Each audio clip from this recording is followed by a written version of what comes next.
really sensibly, 5,000 or 6,000 quid, I think, if memory serves. The guide, we all know it's going to do more than that. Yeah, 15 grand, I would think. 10 grand on the Vauxhall, 15 grand on the Escort. Oh, what, a Delta? Tomaso. Yeah, one of them. Yeah, one of them. It looks like a Ferrari, look. That bit looks like a Ferrari. You won't spend lots of money, will you? You just won't. Right then, guys, we thought we'd have a very quick look at a few barn finds, really, that have arrived ready for our September auction. And I thought we'd start with Chevette. When you don't see Chevettes, do you? And as a rule, most Chevettes you don't restore, but Chevette HRs you do restore. So there it is. It's got a roll cage in it, look, bit of a roll cage there. So she's obviously done a little bit of competition stuff or been prepped for a bit of competition work. And you'll get maybe, I don't know, what do we get? 15 Escorts to one Chevette.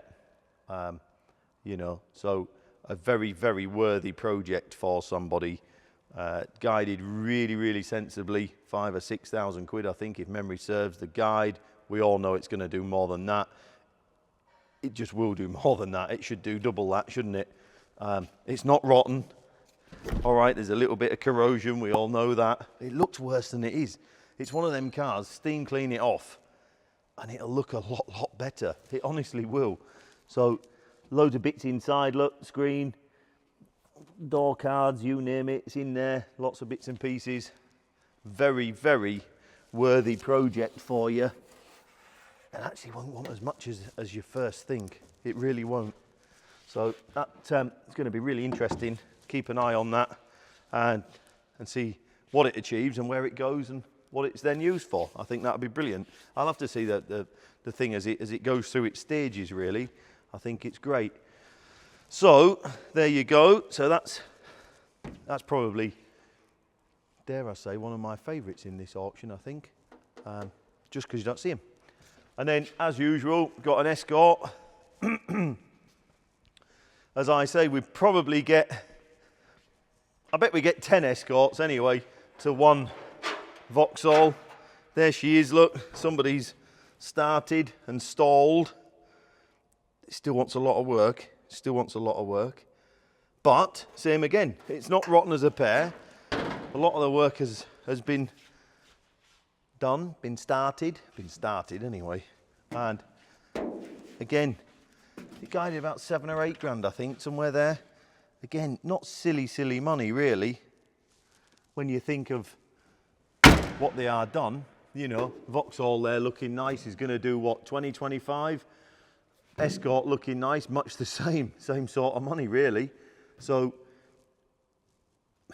there's room to spend some money, isn't there? Let's be fair. You're gonna spend, what are you gonna spend? 10 grand on the Vauxhall if you do a bit yourself. I suspect you're soon gonna lose 10 grand in it, aren't you? By the time you have a proper paint job and a bit of re-trimming and so on and so forth. And you're gonna spend again if you have to send it out and get some work done externally and bits and pieces and find a few bits.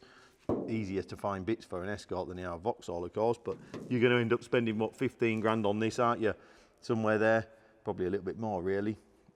If you, by the time you put some slightly more modern suspension and bits and pieces on it, make it a bit more user-friendly, so you're going to end up spending, yeah, 15 grand, I would think. 10 grand on the Vauxhall, 15 grand on the Escort, and you're going to have two very nice cars at the end of it, aren't you?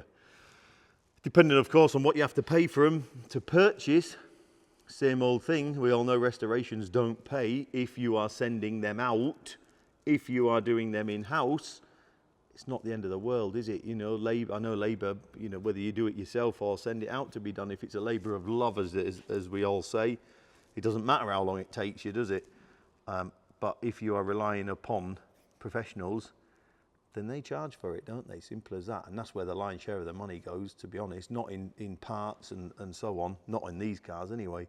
The lion's share of it will go in time, labour costs. So just be careful, factor in, you know, my advice is get on and do a fair bit yourself, you know, take things apart, put things back together, you know, get involved, actively involved with the restoration and try and keep them labour costs under control, shall we say. That's my advice. So So there you go, two very worthy projects there for you. And if you want something a bit different, we'll have to nip down to P1 and have a little look down there. To lean on. Right then, we've arrived at P1. Don't forget to like and subscribe on these here little videos and things. They're free to do, and they really do help us at this end. So thanks for that.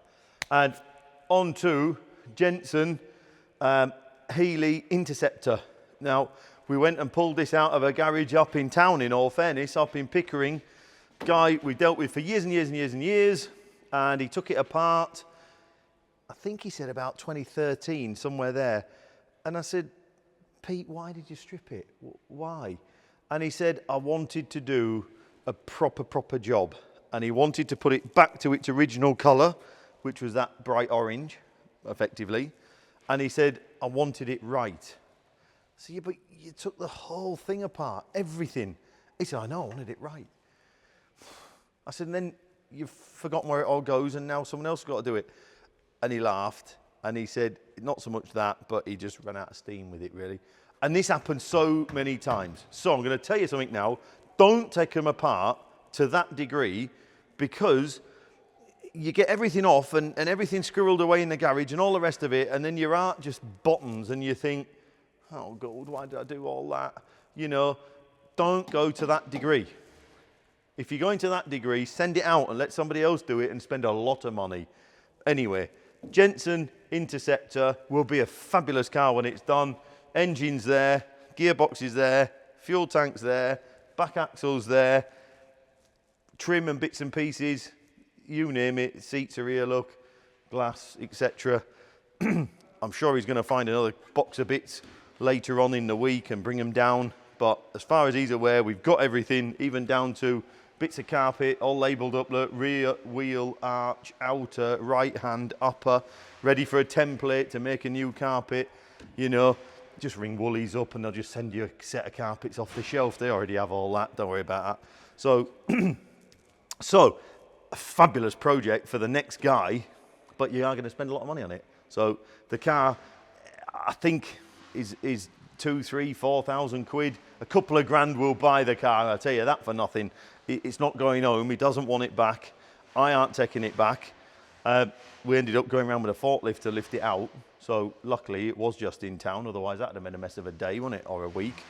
So he doesn't want it back. A couple of thousand quid to purchase the car, and then you're going to spend 20, 25 grand on it, and then you're going to have one of the best, aren't you? Because you're going to do it to whatever level you want to do it to.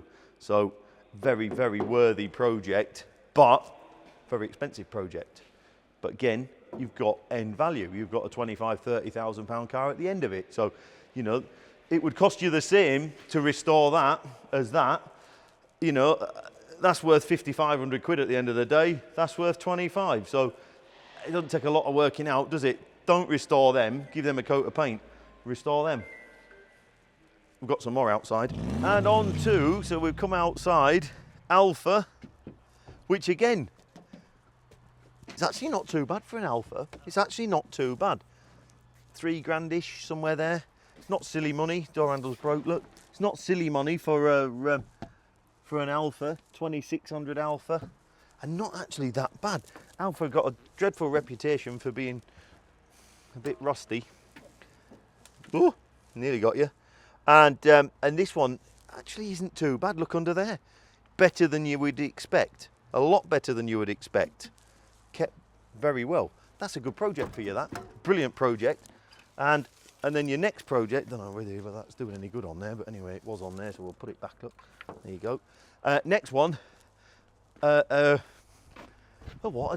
Delta?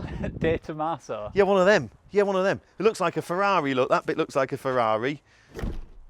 Yeah, quirky, aren't they? We had one a little while back. Yeah, it was a bit mixed, wasn't it? Up in mix with a big body kit on it. And it caused massive interest, yeah. Very underrated car. And it's one of them that you don't actually know what they are. I never really seen them. A Tomaso. Anyway, it's one of them, look. About 8 grandish, Tom? Yeah, 7.5 to 8.5 estimate. There you go. Yes, and again, quite solid. You know, when you start looking round, all right, there's a bit of door bottom there, look, and little bits and pieces, but not bad. No, not like bad. the one last time up at Mix, again, was estimated at 6 to 8. It was a bit of a project itself, and that sold for 18.7. There you go. I remember it doing really, really well. Better on the body. Yeah. But wanted a bit of love and a bit of refurbishment. Yeah. But there you go. So that one did 18,000 quid. That one there, without the body kit and all the rest of it, looks to me like it's going to do 14, 15 at the end of the day when it's looking nice. You're going to spend 3 or 4, 5 grand on it, aren't you? It sort of nearly stacks up. Nearly, you know. Little Anglia, again, great, aren't they? Brilliant. Oh, look, it's got a Pinto in it, look. So, got a later engine retro fitted in there. And he's going to want quite a bit of work, let's be fair. Just a bit. Let's be fair. So, labour of love. Labour of love. Don't think you can afford, in fact, you can't afford to send this car out to be restored in a body shop or whatever it might be. You're just going to lose a lot of money. You might as well just buy one done because they're out there. You've got to restore one of them because you can't buy them. They're not out there, which is why everyone thinks, what is it? But little Anglias, you know, brilliant. If you can do the work yourself, makes loads of sense. You won't spend lots of money, will you? You just won't. But if you're relying upon professionals to do the work for you, then you really are going to hemorrhage money. But at the end of the day, you've got yourself a £9,000–10,000 car, haven't you, somewhere there? And it's going to cost you 15 grand to get there, plus you've got to buy the car. Not a point, is there? You might as well wait and buy a good one. So that's a quick once round of what's arrived thus far. There's some more bits coming next week. Just be wise with what you buy. If it hasn't got an end value, you can't afford to restore it. Unless you want to just do it yourself and do it to your standard and your spec. And I'm not going to say money doesn't matter, but if you want that car how you want, and it costs you a little bit more than you can go and buy one off the shelf that isn't quite how you want it, it doesn't matter, does it? You know, it stacks up. So just be wise. Give it a bit of thought. See you in a week or two. £4,600 there you go. Thank you.